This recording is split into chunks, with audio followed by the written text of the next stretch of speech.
Nous sommes le 5 janvier 2026, jour pour jour, depuis le 5 janvier 1959, date à laquelle Mbutankanza Daniel a été arrêté le lendemain de ce meurtre, parce qu'il a été reconnu comme le meneur de ces partis politiques d'avant-garde qui a conduit le Congo à l'indépendance. Jour pour jour, nous totalisons 67 ans depuis que les émeutes ont eu lieu.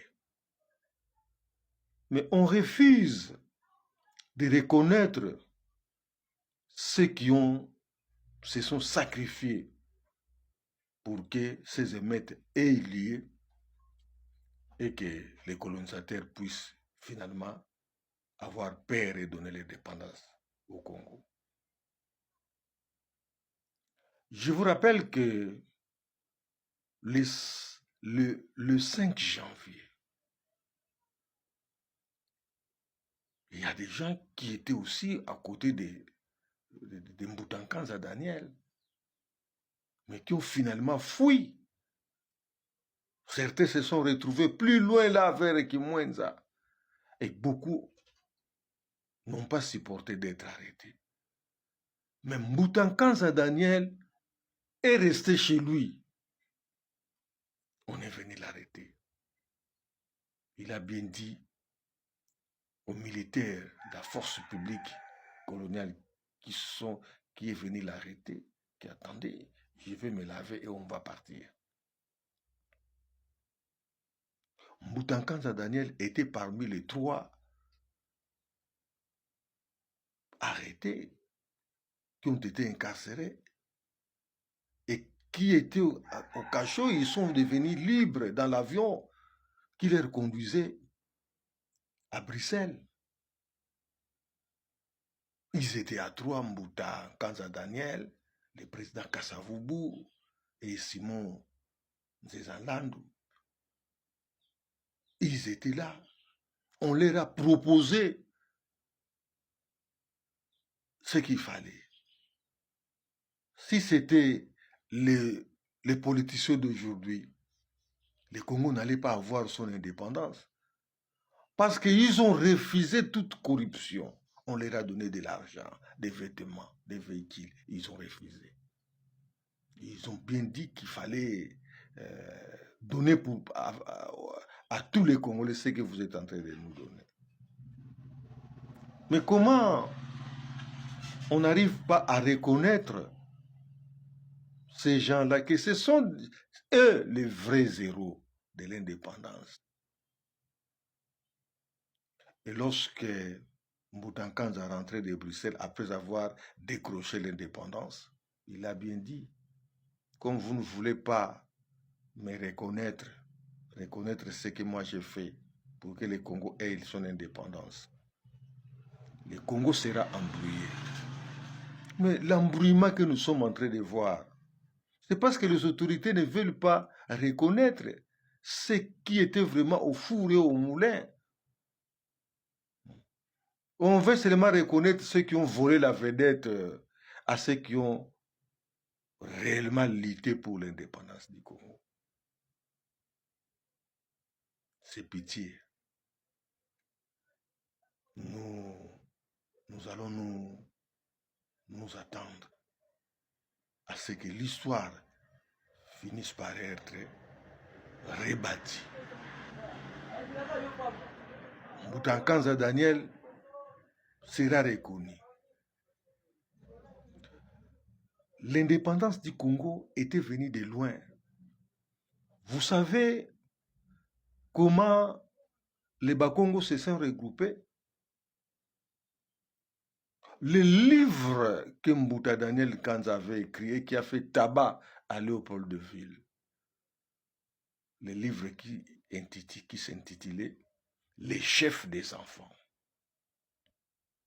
Parce que les Européens ne croyaient pas ce que Mbuta Kanza a écrit dans son livre Les chefs des enfants. pour dire que lui, il est le chef de ses enfants. Parce que les Bakongo sont dans les matriarcats, mais Mbutankanza a refusé.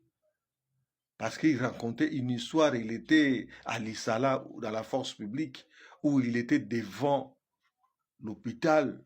Il a passé la nuit dehors à la Belle Étoile pour surveiller les traitements que subissait son premier fils, M. André Kanza, déjà décédé. Et la souffrance qu'il a endurée lui a poussé de dire qu'en tout cas, moi, je ne suis pas là pour les matriarcats, je suis pour les patriarcats. Et c'est comme ça que les Blancs vont voir dans Mbutankanza un personnage extraordinaire.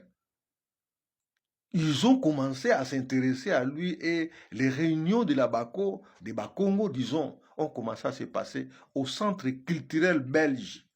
À ce moment-là, seul Mbutankanza était là en train de regrouper les Bakongo. Il les a regroupés dans une association qu'on appelle les Consimans, parce qu'il était le plus ancien ancêtre de Bamanyanga, parce qu'il a fondé la première association des 10 secteurs de Manyanga à Kinshasa. Et lorsque les réunions ont pris de l'ascenseur au centre culturel belge, Moutadani Kanza a recruté Simotezo et les autres Bandibou. Et là, il forma l'association qu'on appelait Association Manyanga Bandibou. Et ce n'est pas comme aujourd'hui, quand vous créez une association ou un parti politique, vous vous tapez vous-même les postes de président. Boudakanza ne faisait pas ça.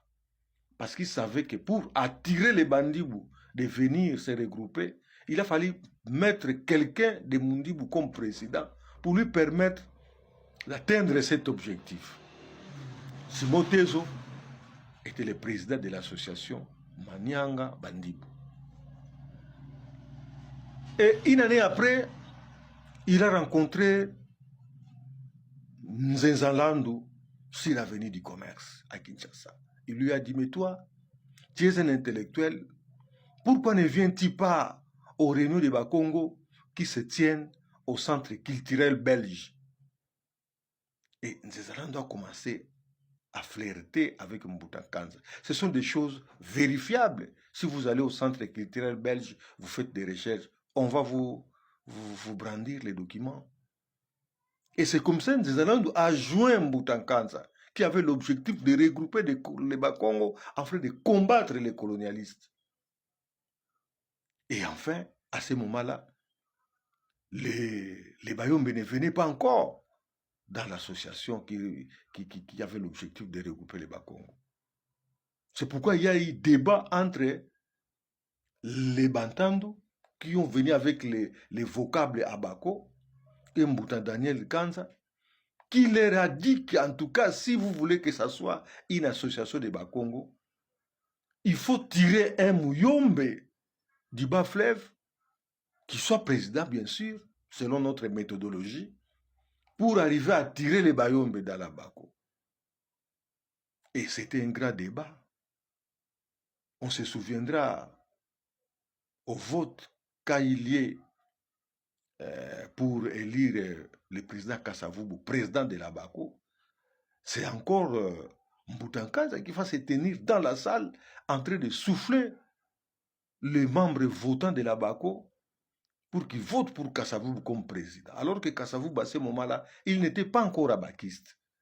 Et dehors, Simotezo, qui jouait déjà les jeux, c'est lui qui soufflait à l'oreille de chaque votant, chaque membre qui venait pour voter, de voter pour Kasavubu. C'est-à-dire que Kasavubu ne pouvait pas devenir président de la Bako, ni Tete Mbutankanza avec son idéologie. Parce que lui n'avait pas d'adepte. Il n'était même pas bakiste. Il est venu dans la Bako comme président. Et quelqu'un qui a formé la Bako, quelqu'un qui est comme le potier de la Bako, Vous ne voulez pas les reconnaître. Et Dieu va vous juger un jour.